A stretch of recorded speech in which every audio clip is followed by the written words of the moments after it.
What's up, guys? Welcome to your 175th Android tutorial for the new Boston. What we're going to be doing in this tutorial is basically getting everything set up to actually draw a triangle onto our emulator, finally. It might take one more tutorial before we actually can see it, but we're at least going to draw to it. So, in that line of code that I wanted to show you guys, or why I didn't type in the last tutorial, because I wanted to try and find some pictures of how it would connect our vertices using these different modes for the most part, but I couldn't actually find any pictures online, so we're just going to wing it, and I'll try and explain it to the best of my ability. But all we're going to do is, again, within our enabled client state, we're just going to relate to the GL object being passed in again, and we're just going to say glDraw, and we have two draw methods, arrays and elements. And we're going to use the elements because we have basically a index buffer set up, again, that short buffer, and that's what we're going to relate to with the draw elements. With the draw arrays, you don't actually need a buffer, as you can see within the parameters, but we want to get a little bit more specific to draw the way that we'd like, so we're going to use the draw element. And the mode is what I wanted to show you guys.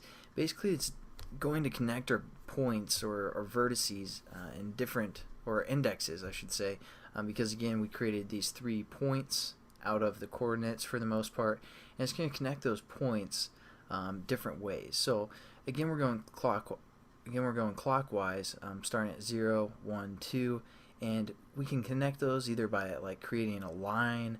We can connect those with like a line where it connects the last and the first point that we started with.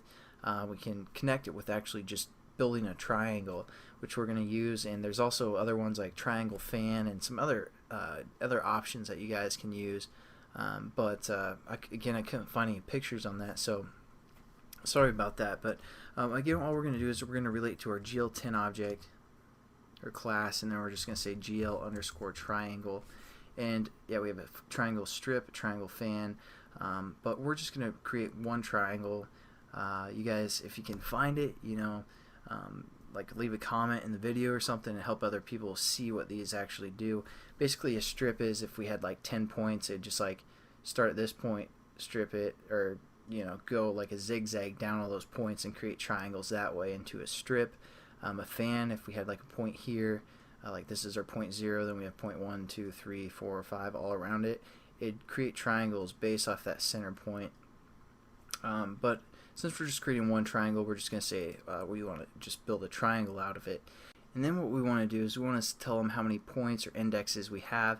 Again, our index array up here has 3 points, so we're just going to say 3, or just to be a little more program cautious, we can just say p index dot length. And for the type, again, we have to define what type our buffer is, and again it's the short type that we have up here, and just like the last time we set up this pointer, we referred to that as a float, so we have to tell that this draw elements method that we're working with shorts.